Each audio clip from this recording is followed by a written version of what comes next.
교육학적인 측면에서 미전도 종족을 분류하는 기준이 뭐냐 하면 수치상으로 4% 미만의 사람들이 있으면은 거기는 집중 선교 대상지로 보고 있습니다.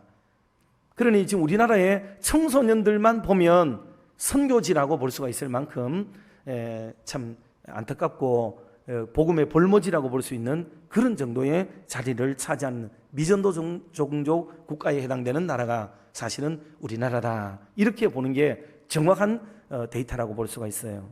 그렇다면 도대체 무엇이 문제여서 이토록 우리나라가 복음화율이 떨어지고 청소년들에 대한 미래의 희망이 없어지고 있는가 하는 부분들을 한 3가지로 말씀을 드리고 거기에 대한 대안들을 몇 가지로 제시를 하려고 합니다. 첫 번째로, 청소년들이 교회를 떠나가거나 또 부흥이 되지 않거나 이렇게 무너지는 이유는 뭐냐라고 물을 때 이게 줄어드는 다음 세대를 말할 수가 있어요. 수가 줄어드는 거죠, 수가. 이 말은 인구 감소가 사실은 주된 이유라고 보아야만 합니다. 1970년대쯤 됐을 때는 우리나라의 인구 통계를 보면 태어난 분들이 한 해에 한 75만 명 태어납니다. 75만 명이 태어나고 돌아가시는 분은 27만 명 정도로 돌아가세요. 그러니 3분의 1로 나누게 되면 3곱절로 태어나고 1곱절로 돌아가시게 되는 이런 일이 벌어지게 되니까 인구가 계속 상승 추세를 가지고 있습니다. 그런데 작년, 재작년에 이르도록 우리 숫자가 어떻게 되느냐 하면 쉽게 좀 뒤에 끝다리를 좀 떼면 한 27만 명이 태어나고 30만 3천 명 정도가 돌아가시고 27만 정도가 태어나세요.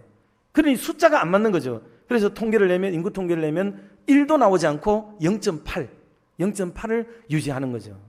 그래서 이 우리나라 인구가 계속 지금 아이들이 줄어드는 이 추세를 가지고 있다 하는 것을 이해를 하고 있어야 교회 학교를 정확하게 진단하게 되고 바라보게 되는 시선이 된다라는 것을 강조를 좀 드리고 싶어요. 두 번째로 우리 주일학교가 잘 안 되는 이유 중에 한 가지가 뭐냐 하면 이거는 상처 입은 다음 세대가 되고 있기 때문이에요. 상처를 입고 있어요.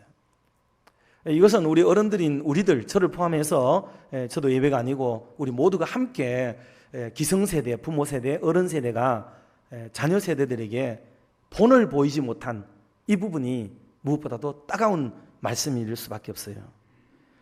교회가 항상 어른 중심의 교회로 계속 흘러오고 있죠. 어른 주도적인 교회가 될 수밖에 없어요.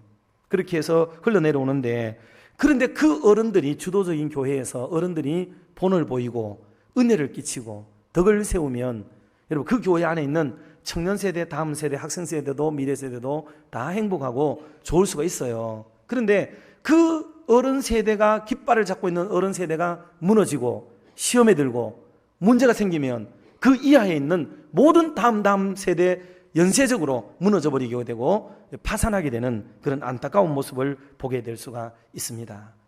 그러니 우리 부모 세대들이 조금 더 마음을 기울이고 우리 모두가 내 탓이다, 내 잘못이다, 내가 교회 학교에 아무 문제가 없는 줄 알고 상관이 없는 줄 알았지만 그게 아니라 나의 행동과 언어들이, 표정들이, 이 거친 행동의 바람들이 우리 자녀 세대들에게 심각한 영향력을 행사하고 있었구나라고 여기는 것이 여러분 그게 옳은 진단이라고 볼 수가 있습니다. 세 번째로 우리 주일학교가 힘들어지는 이유는 뭐냐? 그렇기 때문에 사랑에 민감한 아이들이거든요. 사랑에 민감한 세대예요. 그래서 사랑이 없어요. 사랑이. 우리가 물려줄 게 있어도 물려줄 대상이 없다고 할 때 여러분 얼마나 서글프겠어요. 여러분 재산을 많이 가지고 있는데 뭐 그렇지는 않지만 자녀가 없다. 그럴 때 여러분들이 고민되지 않겠어요? 이걸 누구에게 줄까? 물론 사회에 기탁하거나 교회에 헌금하거나 또 뭐 가난한 자를 주거나 하시면 되죠. 그러나 한 번쯤은 생각할 거 아니에요. 남들은 다 자식 주는데 나는 자식에게 줄 게 없어요. 줄 자식이 없어요. 이건 참 안타까운 일이 되는 거죠. 우리 교회 학교에 우리 어른 세대가 살아오신 그 신앙의 경륜과 그런 신앙의 흔적들을 우리 다음 세대가 그대로 이어받아서 참 지내오면 좋은데 우리는 내 앞가름하기도 바쁘고 내 문제 다루기도 힘들고 내가 인상 쓰고 댕기고 내가 화나가 댕기고 내가 막 속상해 댕기는 바람에 교회 학교와 타 부서에 대해서 신경을 쓸 여력이 하나도 없는 거죠. 이게 얼마나 불쌍하고 안타까운 일이 되겠냐 말이죠. 우리가 온 마음으로 심려를 기울여야 이 하락 추세를 겪고 있는 주일학교에 그나마 힘이 되고 동력이 되고 에너지가 될 텐데 우리는 이것을 못하고 있다 하는 것을 생각할 때 가슴이 좀 저미러 오고 아파오지 않는가 하는 말씀으로 도전하고 싶어요. 아이는 교육자들이 교육하고 선생님들이 가르치면 된다. 그러니 우리의 무관심, 철저히 외면당하고 있는 주일학교, 더 이상 사랑을 못 받는 거죠. 우리가 그 아이들의 인격을 존중해주고 또 모범을 보이고, 그리고 또 아이들이 아프고 힘들고 상처받을 때, 여러분 어려움이 닥쳤을 때 여러분 그걸 성경적으로, 신학적으로, 교리적으로, 그거를 철학적으로, 심리적으로 해석하고 풀어주고 좋습니다. 잘하는 거죠. 그런데 여러분 그게 아이들을 지켜주는 게 아니에요. 그냥 안아주고 손잡아주고 힘들지, 그냥 네가 이렇게 힘든데 선생님이 뭐라도 도움되지를 못해서 참 미안하다, 이런 상황에 내 마음을 알아주지 못하는 내가 참 속상해. 그래서 아이에 대한 이해를 해주고, 그렇게 나쁜 짓을 내는 아이가 그럴 수밖에 없는 상황들을 알아주는 것, 여러분 이게 교회 교육이에요. 그래서 다음 몇 가지만 제가 제목만 말씀드리면, 첫째로, 그래서 사랑과 평화의 공동체를 함께 만들어 갑시다. 그러면 아이들이 이 안에서 평화롭고 자유롭고 안심하고 행복하게 자라게 되는 그런 은혜의 울타리를, 그 기반을 우리가 지금 만들게 되는 것이기 때문에 아주 좋습니다. 두 번째로, 이제 우리의 대화 속에 아이들 얘기를 좀 많이 하기로 해요. 아이들 얘기. 그래서 내 아이도 좋고 남의 아이 얘기도 좋고, 너무 내 아이 얘기만 많이 하면 또 그렇으니까 남의 아이 장단을 좀 맞춰주세요. 다른 사람 얘기를 자꾸 칭찬하고 이야기를 해주는 거.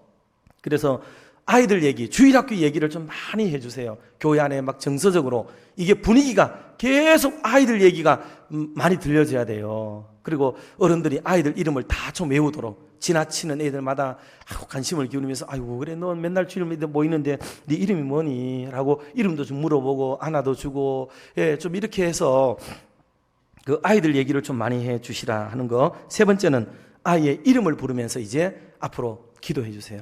그냥 우리 다음 세대들, 이건 뭐 공적일 때는 그럴 수밖에 없어요. 그러나 개인적으로 기도할 때는 한 번씩 그 아이들, 주일학교 아이들 이렇게 말고, 선생님들도 아이들, 우리 반 아이들 이렇게 기도하지 말고 우리 반 아이 누구 이렇게 기도해요. 그래서 아이들의 이름을 부르면서 좀 기도를 하는 쪽으로 방향을 갖도록 해주시고, 마지막으로 그 아이들하고 좀 친해지세요.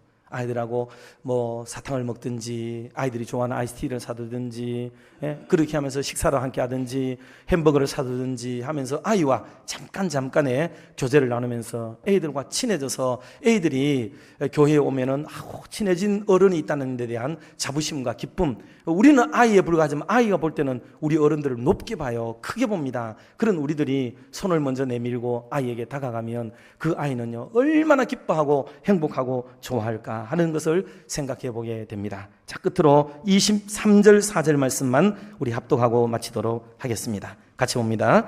주 예수 그리스도의 은혜가 너희와 함께 하고 나의 사랑이 그리스도 예수 안에서 너희 무리와 함께 할지어다. 아멘. 바울이 고린도에 남긴 말씀, 은혜가 함께 있고 사랑이 너희 무리와 함께 할지어다 라는 이 놀라운 축복대로 우리 교회가 은혜가 충만하고 사랑이 넘치는 그런 멋진 교회를 이루면서 다음 세대가 희망 있는 아름다운 교회로 나가게 되기를 주님의 이름으로 축원합니다.